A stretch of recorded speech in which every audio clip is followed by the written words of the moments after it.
అఖిలపక్షం వెళ్తే ఏమంటారు ప్రధానమంత్రి గారు? కోర్టులో ఉంది కదా, సబ్ జ్యుడిస్ అవుతుంది కదా, మేము జోక్యం చేసుకుంటే అని చెప్పేసి కబుర్లు చెప్పని చెప్పచ్చు. అసలైన విధానపరమైన నిర్ణయాన్ని ఒక్క విషయం అండి ఆచార్య గారు చెప్పండి. సాంబశివరావు గారు మాట్లాడుతున్నది ఏంటంటే అన్ని పార్టీలకు వైఖరి ఎట్లుంటుందో విశ్లేషకులు కూడా అట్లే వైఖరి ఉంటుంది. ఇవాళ ప్రధానమంత్రి దగ్గరికి వెళ్లకుండా ఆయన చెప్పాలి, ఆయన టీవీ ద్వారా చెప్పాలి ఈ సమస్య మీద ఈ ప్రభుత్వము ఇక్కడున్న డెలిగేషన్ వెళ్ళొద్దు, శాల్వ కప్పాలి అని ఎంత వ్యంగ్యంగా మాట్లాడతారండి. ఇలా శాల్వల కొరకే ప్రధానమంత్రి వెయిట్ చేస్తున్నాడా? సమస్య కొరకు కాదా? ఈ రాష్ట్రంలో ఒక ప్రధానమైన సమస్యని ఇంత పెద్ద ఎత్తున ఉన్నప్పుడు ఒక డెలిగేషన్ వెళ్ళలేదు. ఇప్పటి వరకు బిల్లు పంపించడం రాష్ట్రపతికి అన్నప్పుడు రాష్ట్రపతి దగ్గరికి బిల్లు రాలేదు, మీరు చూడండి అని ప్రధానమంత్రికి ఇంతకుముందు గెలవలేదా? ఏ కమ్యూనిస్టు పార్టీలో ఒక డెలిగేషన్ వెళ్ళి కలిసే ప్రయత్నం చేయలేదా? ఇలా ఈ దేశంలో కమ్యూనిస్టు పార్టీలు ఉన్నాయా లేవా? ఇక్కడ బీసీలు ఇంత సమస్య మీద కొట్లాడుతుంటే ఎందుకు మాట్లాడలేకపోతున్నారు? ఇవాళ ఒక ప్రధానమంత్రిని కలవనీకే మీకు ఎందుకు ఇంత అక్కసు వస్తున్నది?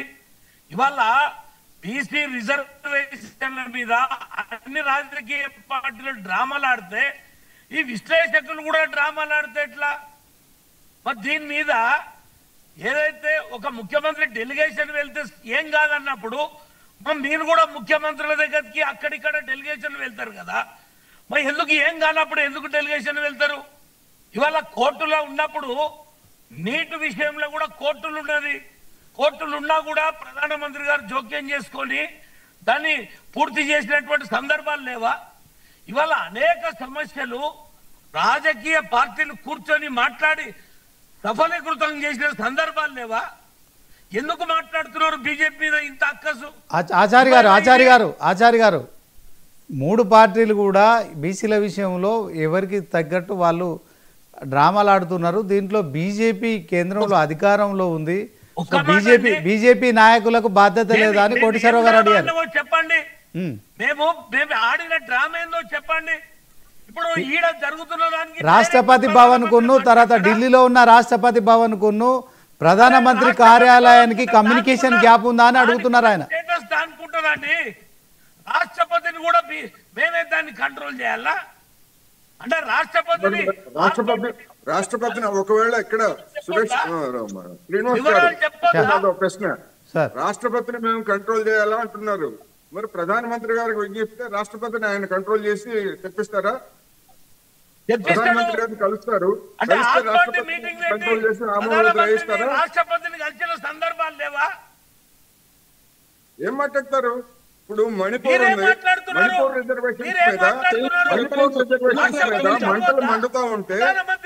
రిజర్వేషన్ మీద మంటలు మండుతా ఉంటే పార్లమెంట్ లో చర్చ అయితే దాని మీద చెప్పండి, మీ వైఖరి ఏంటో చెప్పండి. మణిపూర్ రిజర్వేషన్స్ మీద ప్రధానమంత్రి అక్కడికి వెళ్ళని కూడా వెళ్ళరు. మణిపూర్ కనీసం మంటలు మండుతా ఉంటే, అత్యాచారాలు జరుగుతా ఉంటే ప్రధానమంత్రి అక్కడికి వెళ్ళని కూడా వెళ్ళరు.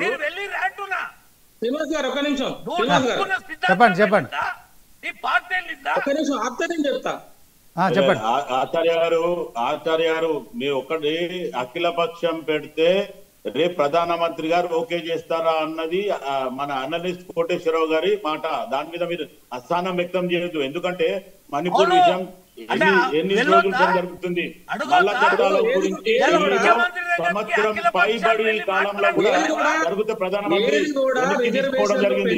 ఇవన్నీ చాలా ఉన్నాయి. ప్రధానమంత్రి ద్వంద్వ వైఖరి వ్యవహరిస్తుండవు. అరే నీ ముఖ్యమంత్రి ఇంతవరకు ప్రధానమంత్రిని కలవలే ఈ విషయం మీద.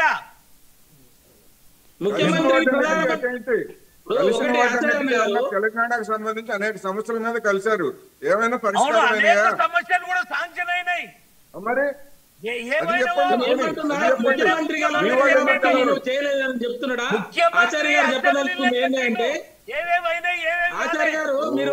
ఆచార్య గారు? మీరు తెలుసుకోవాల్సింది ఏంటంటే ముఖ్యమంత్రి పోయి కలిస్తే ప్రధానమంత్రి ఇచ్చేవాడా? అంటే ముఖ్యమంత్రి కలవకపోతే నేను ఇవ్వలేదని చెప్తున్నారా? మీరు ఉద్దేశం ఏంటి? అది కాదండి. రైట్ ఓకే రవికుమార్ గారు ఫైనల్ గా చెప్పేదిందా? రవికుమార్ గారు ఇప్పుడు శ్రీనివాస్ గారు ఇప్పుడు ప్రధానమంత్రి గారిని కలవటం అనేది ఒక ప్రజాస్వామ్య పరిపాలన ఒక ప్రక్రియ. అఖిలపక్షము తెలంగాణ ఉద్యమంలో కూడా 100 సార్లు రాష్ట్రపతిని గారిని కలిసినాం, ప్రధానమంత్రి కలిసినాం, కలిసిన వెంటనే అవుతుందని కూడా ఏం లేదు. కానీ ఈ విషయంలో మా రాష్ట్రంలో ఉన్నటువంటి ప్రత్యేక పరిస్థితుల్లో ఈ విషయం పట్ల అందరికీ ఏకాభిప్రాయం ఉన్నది కాబట్టి మమ్మల్ని మాకున్న స్థానిక పరిస్థితి దృష్ట్యా మీరు అంగీకరించాలనేటువంటి అభిప్రాయాన్ని చెప్పడం ద్వారా వాళ్ళకు ఆయనకు చెప్పడం ద్వారా మనం రాజకీయ ఒత్తిడి పెంచడానికి ఉపయోగపడుతుంది. అది రాజకీయ ఒత్తిడి పెంచడానికి ఉపయోగపడుతుంది. అది ఒక ప్రక్రియ. నిరంతరం మనం ఒక కలెక్టర్ దగ్గర పోయి ఒక వినతి పత్రం ఎందుకు ఇస్తామండి? ఒక మంత్రి దగ్గర పోయి ఎందుకు వినతి పత్రం ఇస్తాం?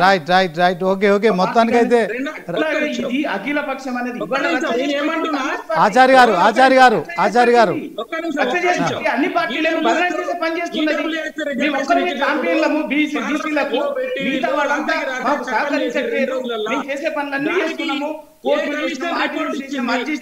చేయాల్సిన పని చేయకుండా చేయకూడదు పనులన్నీ చేస్తున్నాం. కాంగ్రెస్ పార్టీ బీసీ ఆ పని చేయకుండా ఇవాళ ఆ రోజే ఒకవైపు ఏమో శివకుమార్ గారు అఖిల పక్షం జరిగింది ఎవరు రాలేదంటారు. అరే అది ఎంత అబద్ధం, అది ఎంత అబద్ధం. అది అఖిల పక్షాన్ని ఓకే టైమ్ అప్. ఇక మొత్తానికైతే ఇది కేవలం ప్రధానమంత్రిని కలుస్తేనే పార్టీలలో పాటుగా ముఖ్యమంత్రి అధ్యక్షత బీసీ సంఘాలు రైట్ అంటే సంబంధించిన వాళ్ళు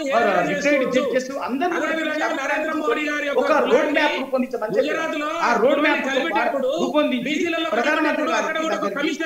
రాష్ట్రపతి గారు ముఖ్యమంత్రి అధ్యక్షత okay time up. Thank you debate లో పార్టిసిపేట్ చేసిన పల్లె రవికుమార్ గౌడ్ గారు, అలాగే ఆచార్య గారు, అనలిస్ట్ కోటేశ్వరరావు గారు, ఇక ఉపేంద్ర గారు న్యాయవాదిగా బీఆర్ఎస్ పార్టీకి సంబంధించి, అదే క్రమంలో కాంగ్రెస్ పార్టీ